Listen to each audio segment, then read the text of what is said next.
Welcome. Today we're talking about neuroplasticity, the third part of the three parts in neuroplasticity. This is the anxiety crusher, and I'm applying the 7-step reset to crushing anxiety, stopping the spiral before it begins. There are so many similarities because both are involving the neuroplasticity, or I should say the network of neurons in our system, and both can be seen as transforming from habits that were to habits that we desire. So the idea here is behind all of this is to put the automaticity to work for us. Everyone has experienced the automaticity of habits and how quickly they can come in. At the extreme, we've seen the videos of the different characters or videos. I don't want to use the name, but I think everyone knows the kind of name that's been applied to this certain kind of person. We see that as, and you could see the triggered behavior happening real time. Another one, a more serious one, dire one, you can see with when you're looking at videos of law enforcement interacting with the the community, and sometimes those law enforcement people are triggered. You can see them, and it's a fight or flight. They are literally in the fight or flight, and the signals that are coming from the other person are interpreted as threats when the other person is not doing anything. On the other hand, you can see a person saying, I'm not resisting, I'm not resisting. You can see how these two things kind of scale up because they're saying they're not resisting, but you could see the tension, you could see the stiffness in their body. It's in their mind, they're not resisting. It's just that the fight or flight is taken over, and their body is doing everything to survive, and so it's all tense, even though they think and they're intending not to resist. The body's taken over. For the law enforcement individual, you can see that they're feeling this tension, and it's a threat because it could instantly turn into an altercation, and so they're scaling up. And the both of them together, if you could stop it and cut off the network of neurons and just get into their conscious mind, you would see what was going on with both of them. And so a big part of dealing with this anxiety and with what's coming, and I talk about VUCA, volatility, uncertainty, complexity, and ambiguity, which leads to the BANI, brittle, anxious, nonlinear, and incomprehensible experience that people are having. And the two together, the external coming in, the VUCA, and then the internal experience, you can see how these are just ripe for this constantly aggravating or aggravated experience that people have, which just creates more and more tension, more and more anxiety. And so the reason why I call it the anxiety crusher, this is not mental health at all. I'm not dealing with mental health. What I am dealing with is the habit patterns that we live with all the time, but at there's a threshold, and when they cross a threshold, it's more it's triggered behavior, and you can look at triggered behavior very similar to the way you would look at a phobia. Now, with the phobia, the person learned somewhere, again, it's not mental health. I'm talking about this from a leadership standpoint and interacting in an organization standpoint. But the person may have learned early on that panicking saves them. You could think of this as a simple phobia of being in the water. Maybe they were dunked in, and while some people say that that's the way to teach a kid to swim, if they're breathing in when you dunk them in, that can feel like drowning.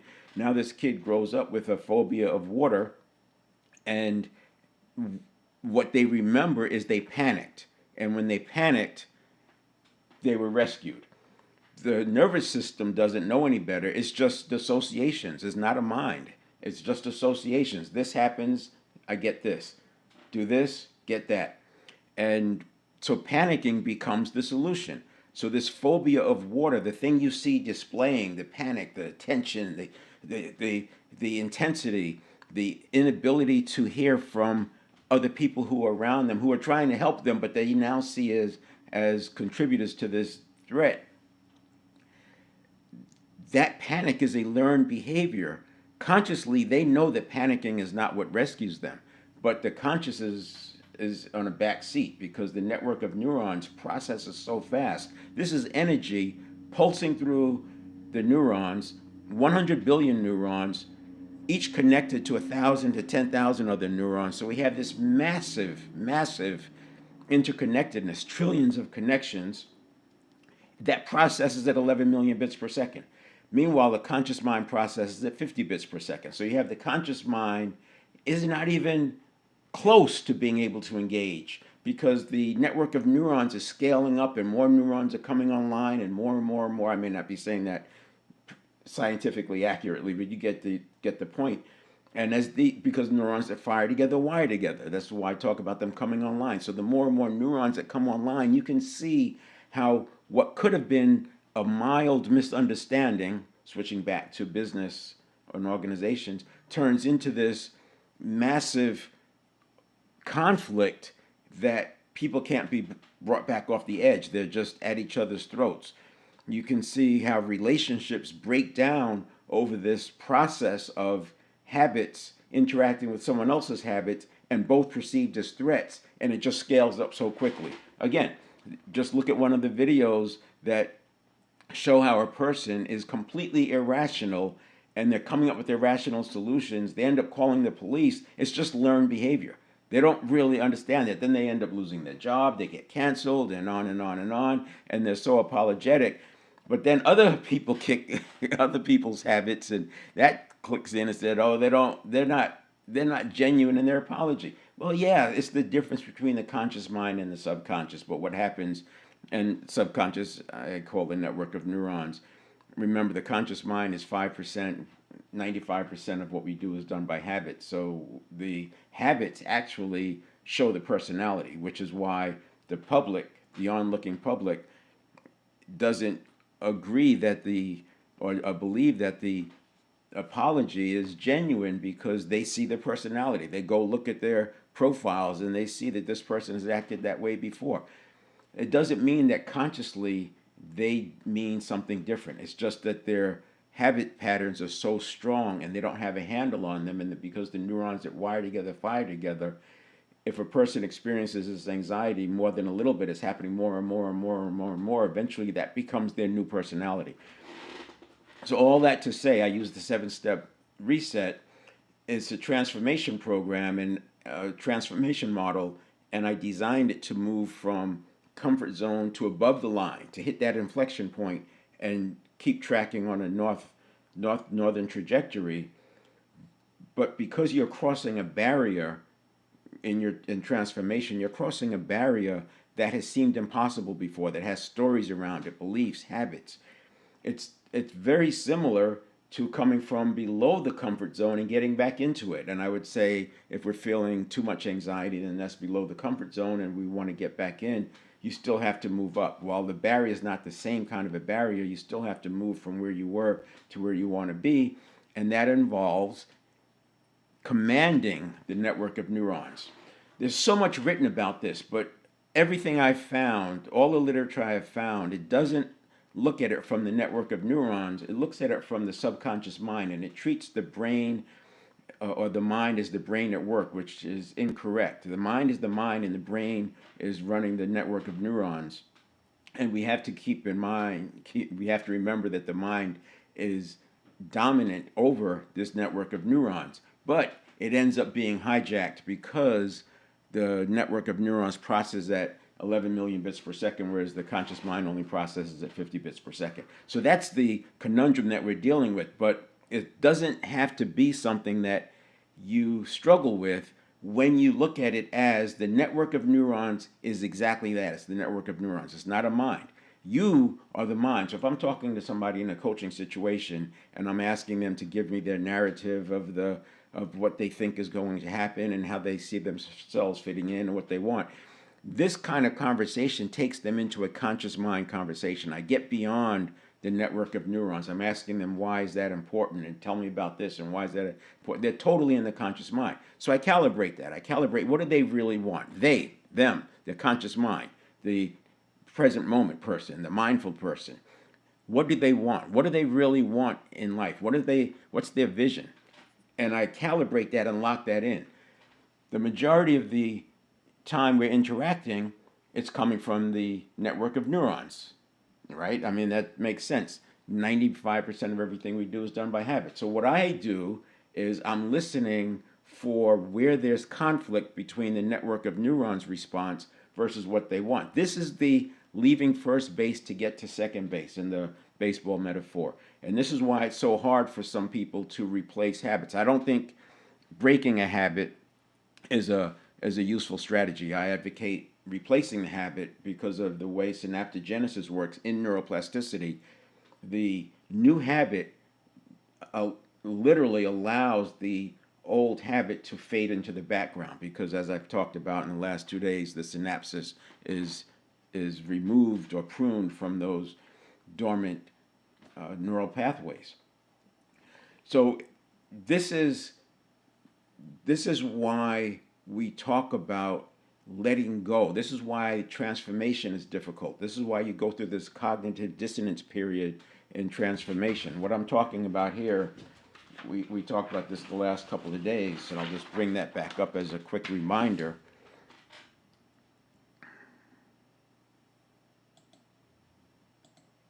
So this is the comfort zone in here, and these are the caution zones. As you're in this comfort zone going up and down, and then you're getting into these caution zones, that might be where you start feeling a little bit anxious and you make some changes and you get back on track. But when a person gets out of this, normally I was talking about it in transformation, but if you think about it like a person starts to fall out of this and they get down here, this danger zone, this caution zone is spelling that danger's coming. So now you can imagine this person who's getting triggered, once they fall down here, they're into fight or flight.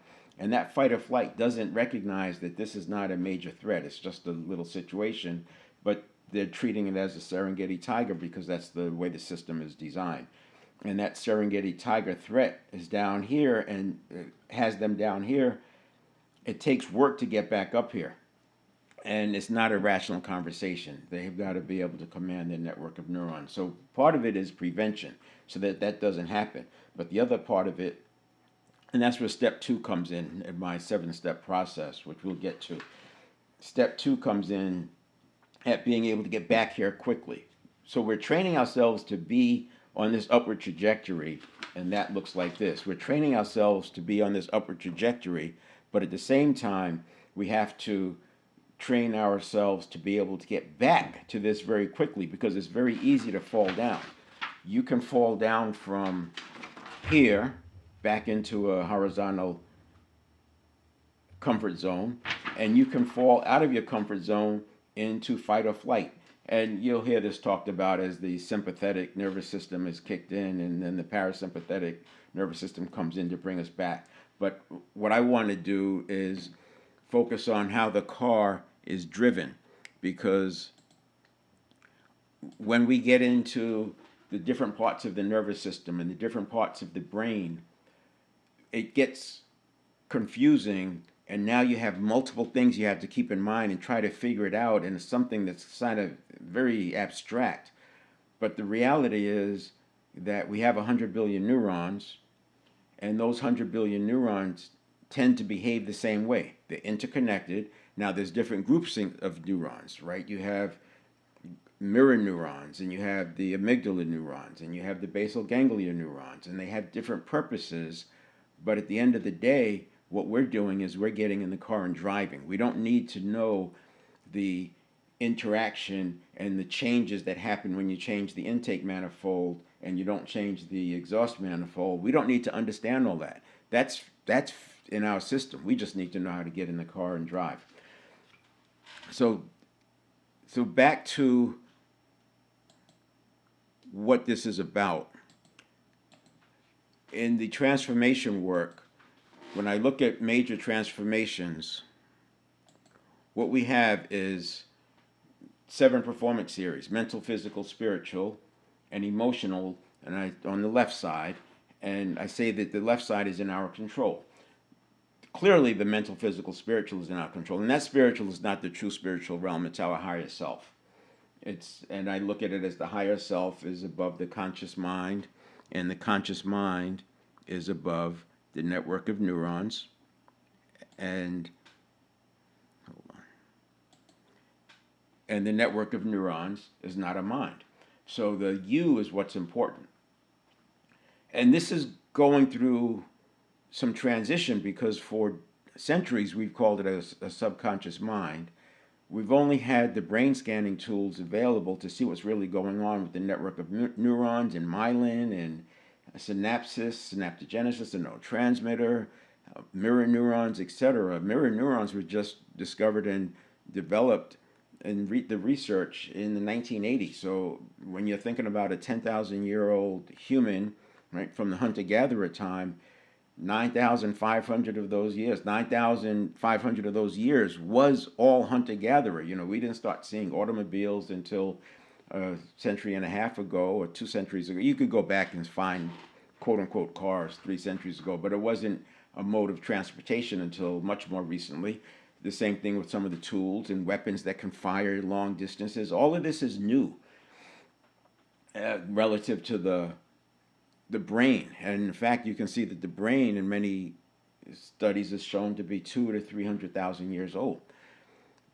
When you look at it like that, you recognize how much in its infancy neuroscience is, and that's why it's still evolving. And then when you look at how scientists do their work, it's about getting peer reviewed. So they're tending not to go wider. To get peer reviewed, they're going deeper because other scientists have to be able to replicate those same experiments. And if they start going, or the same research outcomes, and if they start going too wide, this is a layman talking about this, I'm not a scientist, but if they start going too broad as opposed to deep, then it becomes more and more difficult to get peer reviewed because those experiments become harder to do. When you have it narrow and going deep, it's very easy to replicate the experiment or the research, and then you're going to have the peer review, and that's what's driving this. This is why, in my opinion, we've gotten so far down this rabbit hole of focusing on the parts of the brain trying to explain emotional intelligence when the reality is emotion is energy in motion, and if you allow it to process, it moves on because it's energy in motion. If you stop it by trying to suppress it, it then becomes a neurobiological event and it's lodged in the network of neurons. Now, the network of neurons, there's 100 billion of them connected to anywhere from 1,000 to 10,000 other neurons, but they behave similarly. You put more myelin and more synapses in there, and they're going to be stronger. You take the synapses out, that neural pathway goes dormant. If you have a neural pathway that does not have myelination, it's not going to be as strong as the one that is myelinated. So when you look at it like that, okay, so now you have a model and a framework for how to change habits, how to establish habits. You want to use deep practice to create myelination, and you want to use progression to keep the neurotransmitter moving into the neural pathways and away from, and moving the person away from homeostasis. We're moving towards allostasis. Now that was a mouthful, but it's this much compared to talking about the basal ganglia, the hippocampus, and the prefrontal cortex, and trying to have a person understand all of that while figuring out that the sympathetic nervous system kicked in and the parasympathetic. Then you've got, how do you do that? How do you make the parasympathetic nervous system come online earlier rather than later? You do it with habit. You do it with step 3. You do it with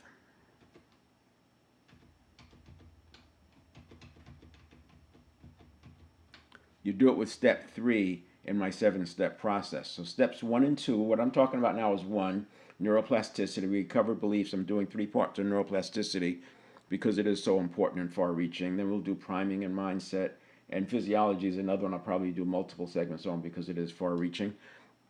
Step 2 is the check-in. Step 2 is where we basically look at it like a dashboard and understand, hey, do we need to get back? Do we need to get back to, this powerful present moment, this consciousness, and then having tools to get back to consciousness. But what I was just describing with the parasympathetic and the sympathetic nervous system, and whether or not the reticular activating system is involved, etc., and when the prefrontal cortex is coming in, this is happening at million bits per second speed.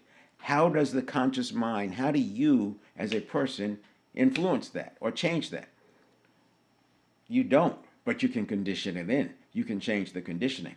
All this conditioning happened So you have a macro system. The macro system is designed so that the majority of conditioning happens from age 0 to 7, and then it's tweaked and uh, adjusted through our teens. That's where we get our personality and our style, etc. And then it's locked in from 19 to 27 with the prefrontal cortex, which I like to say that locks in the model of the world. And then from 27 on, obviously the ages can generalize and be a little different, but from 27 on, we start falling into this path of living by habit because we recognize can't change anymore. That's coming off of 27 years of all you had to do was show up and you got better, right? In the up until 19, we had the neurotransmitter and the myelination helping us build those habits, and then from 19 to 27, the prefrontal cortex was forming, which is 20 billion neurons. So there was plenty of neurotransmitter available for those 20 billion neurons for that prefrontal cortex to form. So what we had to do was show up. You show up, you absorb it, you don't have to work for it, you got better. Show up, absorb it, you get better. Then in our 30s, it's like you work so hard and you don't see the improvement. Willpower, which was much more accessible in our 20s because willpower benefits from having neurotransmitter production, and now you don't have that excess neurotransmitter production, and it's like willpower doesn't work anymore. The discipline doesn't work anymore. They still work, they just don't work as well as they did in the 20s and the teens. So when you, all of this comes back to what I'm talking about with neuroplasticity and why I use and why step 3 is so important, because we condition it in the same way that who we are was conditioned in at hours 0 to 7. We can reset the conditioning to be aligned with our quest, our life design, our purpose. And this is what I talk about when I say put the automaticity to work for us. It's not to say that the automaticity is directly working against you. It's working for a different place in time. As a boomer, when I was 0 to 7, my world was completely different than what it is now. Computers, cell phones. We didn't even have pages and beepers when I was 0 to 7. All right, and anyway, and global, right? We were living in a bubble of the local news. I remember the Long Island Press had the local news, and it was really interesting in the early 1980s when fax machines started evolving, and you could see how news was going on around the world. And I think it was that caused the Gen X parents to helicopter the millennials, because we went from seeing one kidnapping every other year in our local news to seeing a kidnapping every week, to the point where they don't even count them anymore. It's not that they weren't happening in these other places, but you take all these localities and you can see how that has shifted. So my 0 to 7 is very different from the 0 to 7 of a person today, not to mention the computers and the social media and on and on and on. And that is why the 7-step process is 7 steps, even though this whole thing is only a second. But I have to go through the 7 steps to put it together so we're in command of the pre-stimulus. The stimulus reaction happens, and we have to be able to, we want to be able to condition it so it's doing our work, our bidding. And then we have the pause, and then the step 4 is the sequence where the conscious mind comes online. So this is the network of neurons. This is conscious mind and the network of neurons working together. Then the stimulus happens. The network of neurons jump into gear. Quarter of a second, they're off and running with the reaction. Quarter of a second later, the conscious mind is coming online. But if it's a triggering event, the subconscious has already taken over, and the conscious mind is just along for the ride, and we're cooked. So in this model, because you condition in the pause for the conscious mind to come online and understand what's going on, and then there's a conditioned check-in. Do we need to emotionally modulate before our action? This can be a 0 to 90-second step right here. And if it's not needed, and what you'll find when you do this well and you have the right conditioning here, you won't need the emotional conditioning. And this is why I will be talking about this with emotional intelligence, because a lot of emotional intelligence, in my opinion, that work has to do with the corrective side after it's already engaged.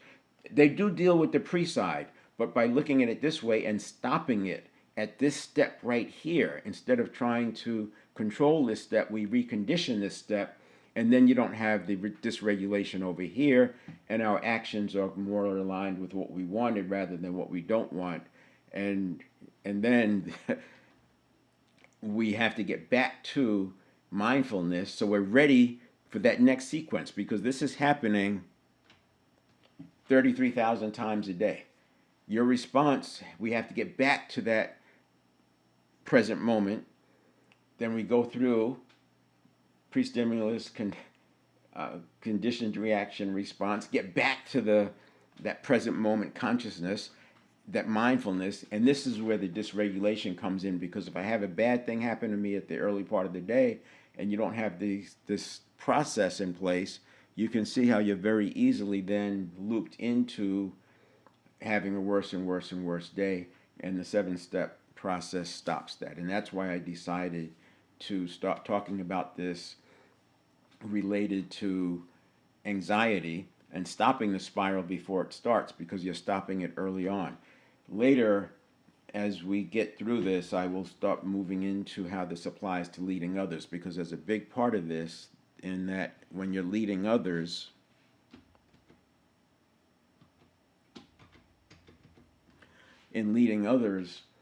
you not only have to regulate yourself through here, the leaders who get high performance, the multipliers as opposed to the diminishers, are good at reading where people are. Because if I understand where they are and I'm attuned to that, and they are already on the verge of one of these fight or flight moments, I will choose to not bring up the thing that I know would probably push them over the edge. I recognize the value of waiting until another time. I also understand that if they're over here and they're in an emotional dysregulation state, it doesn't make sense for me to keep talking about my agenda, because there's just irrationality here, and it's more valuable to let them get regulated. And even teaching regulation, but you can't do it in the moment. You have to be the bigger person and move on. And sometimes that dysregulation can last for hours. We've all experienced whatever it is. I mean, for me as a teen, it was seeing the police car lights light up in my rearview mirror. You know, my heart would jump and my adrenaline would flow, and it would take sometimes hours for that to subside. And that was as a teen and early 20s. I can see people having that happen today, and it just lasts for hours and hours, maybe even to the next day. And if they don't do a good job, you get it. So I'm gonna stop there because I can go on and on. So now what we're gonna do is look at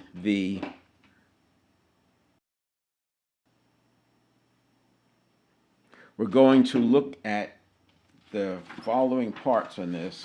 And yesterday I was talking about allostasis and homeostasis, and how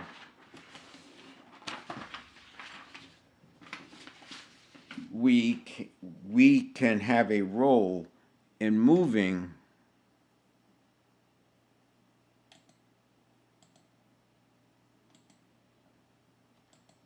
how we have a role in moving the synaptogenesis process to go towards those neural pathways that we want. So the short version is that you have neurons, they're connected with synapses, neurotransmitter, and when they go dormant, the neurotransmitter comes out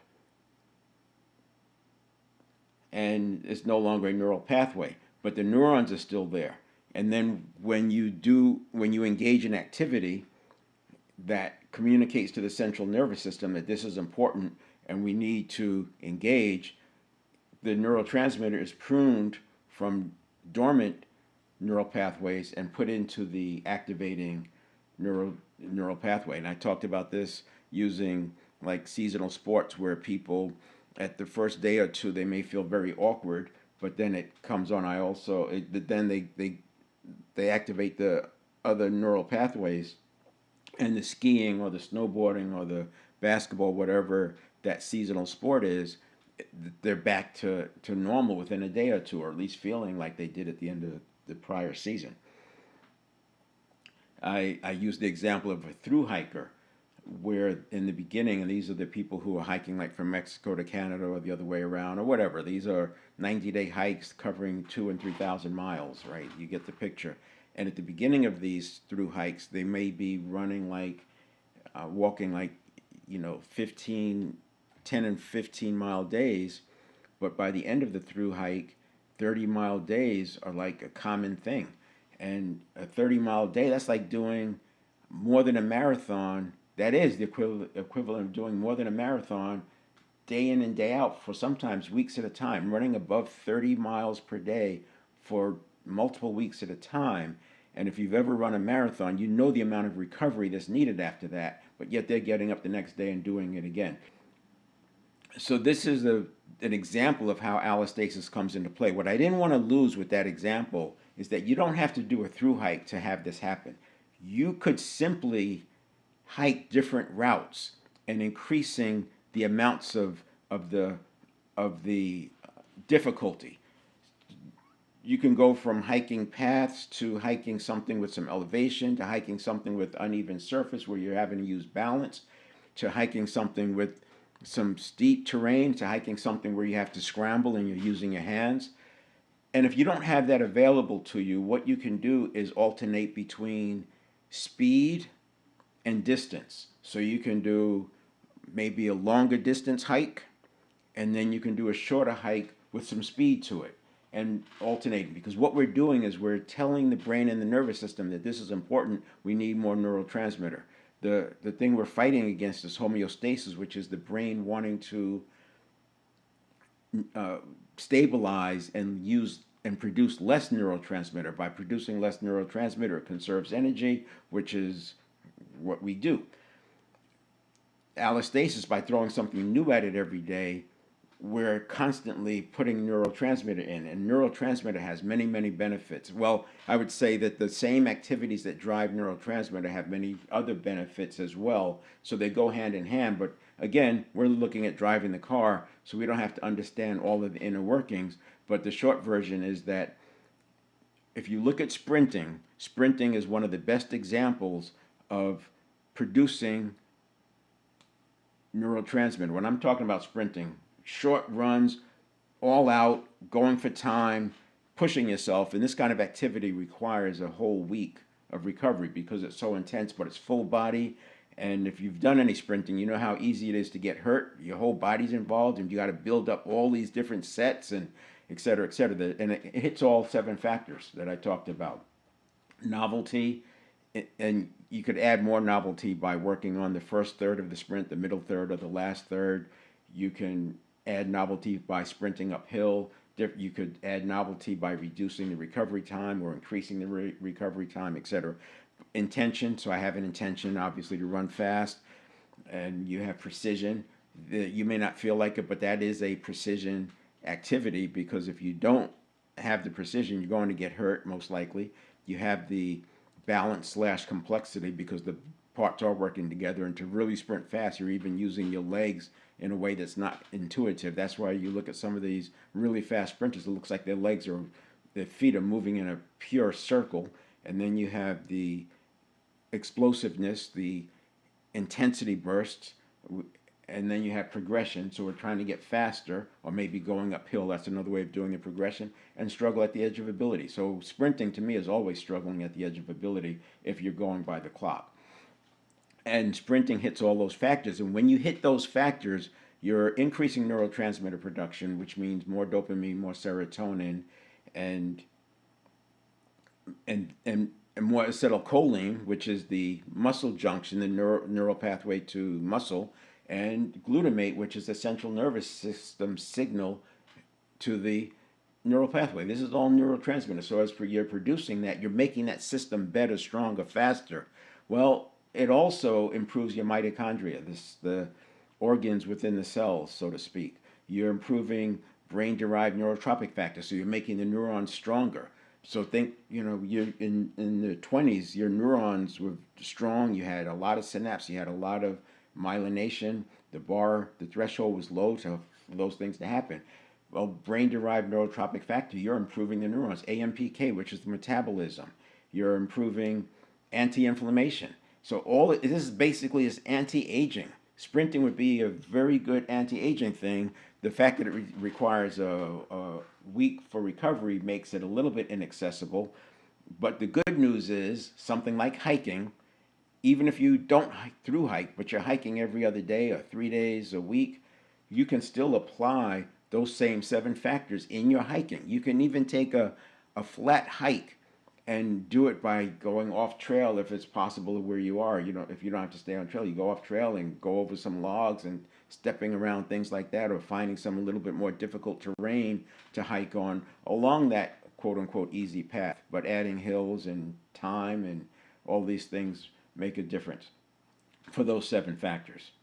Now, what I didn't talk much about, and by the way, you can also apply that with painting. That's what I said the other day. You can apply it to painting. You can watch that video. It's the second one in the neuroplasticity. What I didn't say is that, or what I wanted to get into, is that it makes it easier to have a bigger goal. So you can imagine sprinting, just be sprinting, you're out there sprinting. Why am I sprinting? It's going to get old very quickly. It's a very difficult activity.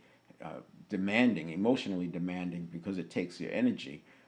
But if you have a goal, I'm sprinting to get better at skiing, or I'm sprinting to support my anti-aging, or I'm sprinting to help heal whatever, right? If you have a bigger goal, this is why we start with goal and purpose. If I'm doing transformation work with somebody, I don't even engage until we have something that's bigger than them. I'm looking at a 10x of what would be a normal goal for them. I want to 10x that. Maybe it's only 3 or 4x, but it's got to be something that's bigger than they are. And then it makes it easy, meaning makes it easier. So it's almost like we need the novelty and intention within the 7 factors, but you also need the larger context of why this is important. That's why I start with the goal. And then yesterday, I started talking about when you set your plans with, you want to start with the outcome. Now, this is probably off the beaten path when talking about anxiety, but if you, it comes together because we are changing our neuroplasticity. And in order to change your neuroplasticity, you go through this process. So this is the outcome. We start with the outcome. You don't start with what should I do next. And too often if a person is feeling that anxiety, they're saying, what am I supposed to do? I don't know what to do. And they land on what they should do next. And what they should do next is probably third, fourth, fifth down the list of the ideal thing that they should do. They come up with something, and typically that thing that they come up to do is what they've done before, which means they just recreate that same cycle. This is why we go to the Merlin method and we go with what's the outcome? What do I want to achieve? What do I want to have happen? What's my narrative look like of the end state? And then for that end state to happen, what has to happen before that? And this is, I put 4 on here. This is 15, it could be 30, it could be 50 boxes. But the idea is what has to happen before that? And you put the list of things that have to happen before that. And then what's the list that has to happen before that? You make that list. And now you have a better view of what your first step should be. And a lot of times that first step is not what you would have done if you just simply say, what am I supposed to do next? Or you ask your friends, what should I do? Because they're typically going to come up with what you've done or what they've done the last time in the same situation, which just creates more and more of the same. So that's a big part of starting with the goal. And this is the micro view, right? What's your outcome? But again, it starts with the bigger goal. Now, the other thing I talked about is when you get out of your comfort zone, which is where we exist, and today we're out of our comfort zone, because without even breaking above, right? Without even going above this line, this zone, without even breaking above this zone or this one, we are already out of our comfort zone. Now, in transformation work, when a person is on this upward trajectory, we talk about using principles. You don't have the habits. You don't have the habits for your network of neurons to lean on to know what to do. So it's more exhausting. The 95% of everything we do being done by habit, it makes it easier for us to get through the day because we're doing it by habit. We don't have to think about it. But when you're above here, it's more trial and error. And trial and error can be exhausting because there's a lot of failure. And we're conditioned to see failure as failure, and it's not failure, it's just another way that it doesn't work. This trial and error works is so important, but what you do is you follow principles, or what I like to call near principles, and those near principles you can get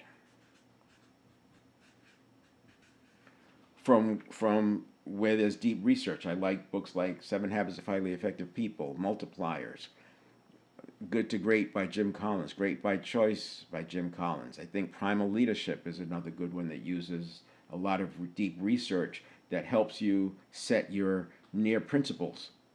And by setting those near principles, you have your range of what you should be doing and what you should not be doing. Right, so the last thing that I did not do, and I think we have to do, I've talked about the neuroplasticity at the macro level, but now what do we do? How do we change the neuroplasticity at the micro level? Obviously, if you're in that stimulus reaction cycle in the moment, you don't have time to do deep practice, and you're not going to go in and do some hiking to get more neurotransmitter in. So what we have is a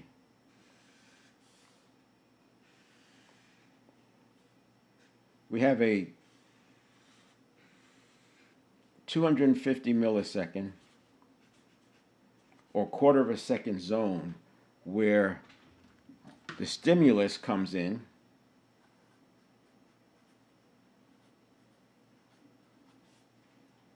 I'm going to call this 250 millisecond zones.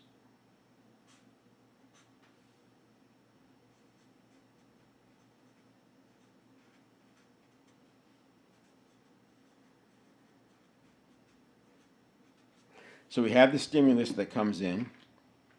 Then there's a quarter of a second reaction time. So this is the first zone, right? And meanwhile, your senses are taking in this information, but they haven't handed it off to the network of neurons that's deciding what to react. But it's coming in. If you look at, so cats have a reaction time of about 80 milliseconds, a third of what we have. Dogs have about 150 milliseconds, and we can get athletes down to that 150 millisecond range too. Trained athletes, you see the kind of training that Formula One drivers do. If you've seen any of those videos, you can see why their reaction time could get down to the 150 milliseconds. But this first zone is the other senses coming online and gathering the information. Then this second zone, so this is reaction time.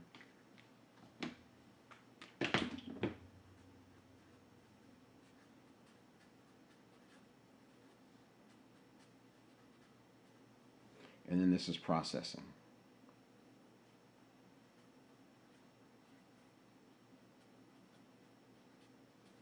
So what I'm telling you is aligned with neuroscience, but it's not. I'm not using neuroscience terminology because I think that gets things confusing, and we don't need it to know how to drive the car. In this 250 millisecond processing time,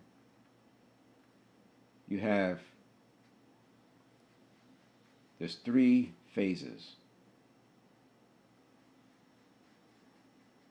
There's the initial phase, and in that initial phase, that's where the decision is made by the network of neurons. It's not really a decision, but that's why the outcome is set that, oh, this is a threat, this is dangerous. The second part is, what are we supposed to do with this? How do we handle this? And the third part is what we alert the conscious mind to do, what the network of neurons alerts the conscious mind to do. And then here we have another 250 milliseconds for the conscious mind.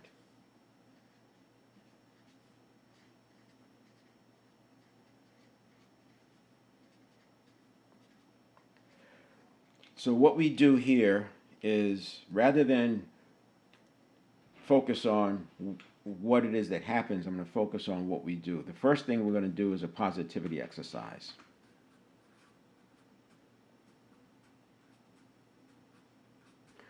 What this positivity exercise is, it shifts the bias of the network of neurons from seeing everything as a threat or seeing 80% of the things as a threat to seeing stuff that comes in as neutral. The way we do that is by teaching, by associating. It's all associations, right? This is not knowledge. To know and not do is not know. You have to condition this in. And it takes about 6 weeks to condition in this step using the positivity exercise. The positivity exercise gets the subconscious or the network of neurons to first look at, does this thing have anything to do with my goals? Does it exist because of my goals? So the example I use, we're going to condition the network of neurons over a 6-week period with just different examples every single day to teach it how to look for the bigger positive context. The example I like to use for the bigger positive context view is you get a flat tire, your first reaction is, oh man, this is bad. But then before that reaction comes in, the subconscious looks to see what has to exist in order for this flat tire to exist. Oh, a car. We have to have a car. The car was once a goal, therefore this flat tire is not a threat because the flat tire is a result of the car, which was a goal, and I like my car. That's how we train the network of neurons to not see everything as a threat. Now, it'll still see the threats as threats because there's no greater positive context. But same thing as a job. You have something happen at work and it makes you annoyed. Before you even get annoyed, the network of neurons says, what has to exist for this thing to be happening? Oh, I have to have a job. I like my job, therefore this is not a threat. And the network of neurons goes on looking for other things. And this is how you get to the point where you just ignore stuff. It's not that you're ignoring it consciously, it just doesn't even come into play because the network of neurons excluded it. The next thing that happens is associations.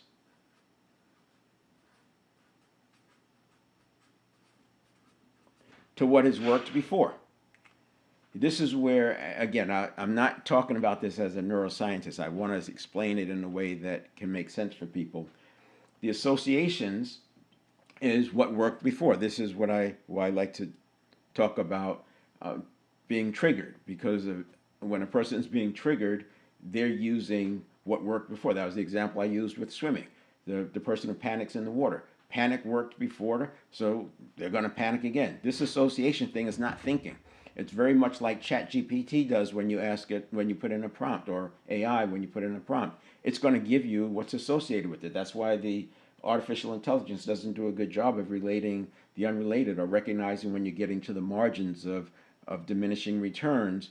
Whereas a human, we can see, oh yeah, that only works up until this point. Now you have to move to that point. But this association thing, and so what we do here is there's a lot of different ways. We can do reframing, content reframing, context reframing, swish patterns.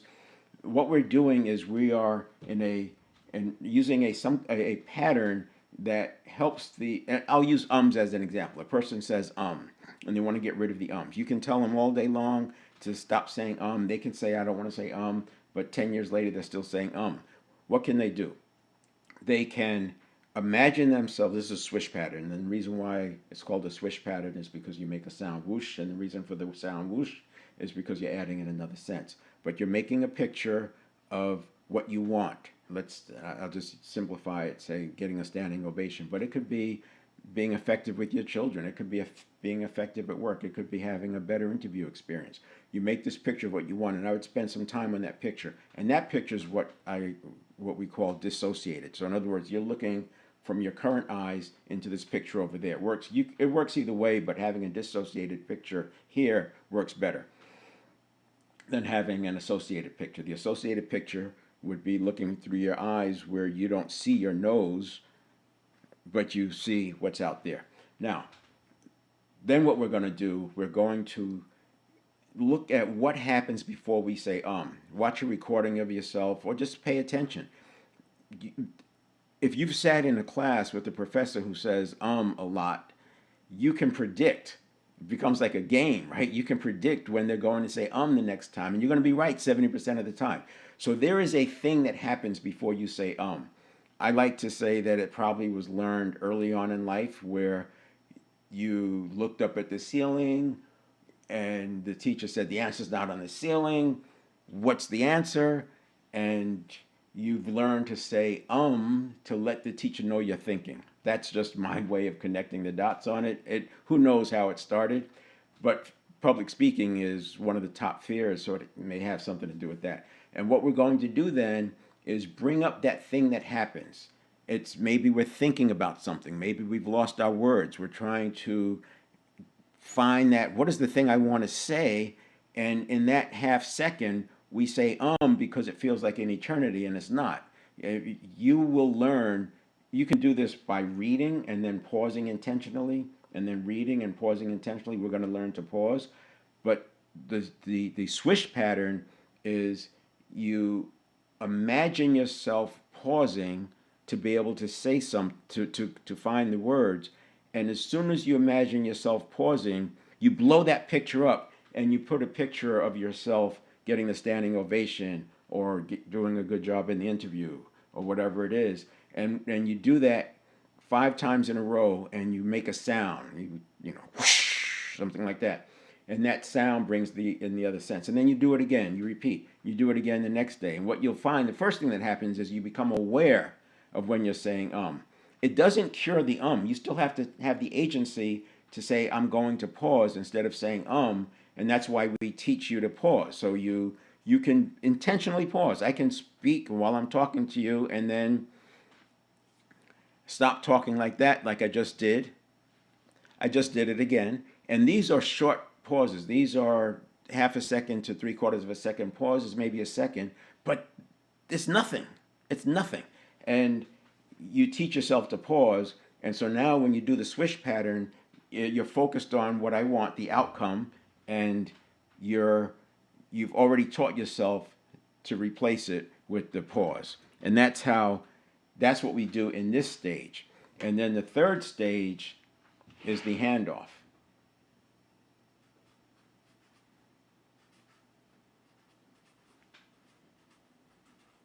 So again, this is not neuroscience, it's neuroscience aligned. This is my 7-step reset. This is what I do in the step 3 of the 7-step reset.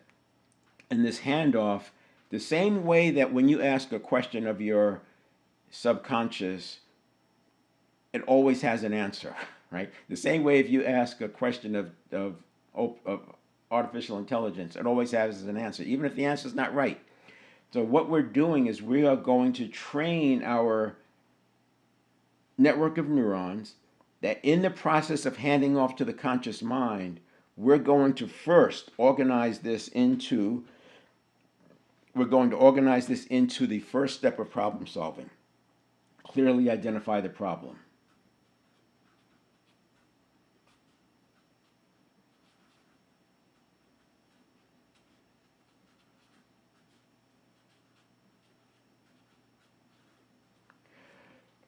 By doing this, we're putting the network of neurons to work. Remember, this whole phase here is 11 million bits per second.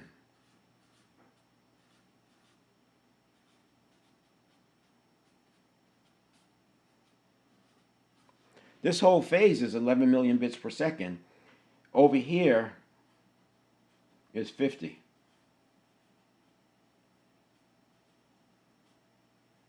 So we are leveraging this in this gap. We're leveraging this gap to take what's been given us from the stimulus and then the perceived reaction based on associations to turn it into something that's useful for the conscious mind, which is why I call it I use the 7-step. The first step of problem solving, which is clearly define the problem. And over time, we're learning to include our principles in their principles. That's what's going on here. That's what we're doing in this process of the positivity. This is training. This takes about 6 weeks. This is you just learn to do the skill, and there's many ways of updating your associations. It's literally what is just associating something new with that same behavior, allowing the neurons to build up and the old neurons to lose the synapses, the pruning process, and then building myelin on the ones that are really important using deep practice. And then the handoff. The handoff is nothing more than putting a demand on the network of neurons. The same way that you when you come up with when you set a goal, the same way that when you set a goal, you'll start having serendipity. You'll start seeing things that help you towards your goal. It's just that you're communicating to the reticular activating system that this thing is important, and then it starts looking for it because it has to process and get from the 11 million bits per second down to something that your conscious mind 50 bits per second can handle. And we're going to do that by training the reticular activating system. This is the biggest step here because by taking 80% of the threat associations out of the mix, we're already reducing the amount of anxiety we're going to experience, and we're already reducing the amount of dysregulation we're going to experience.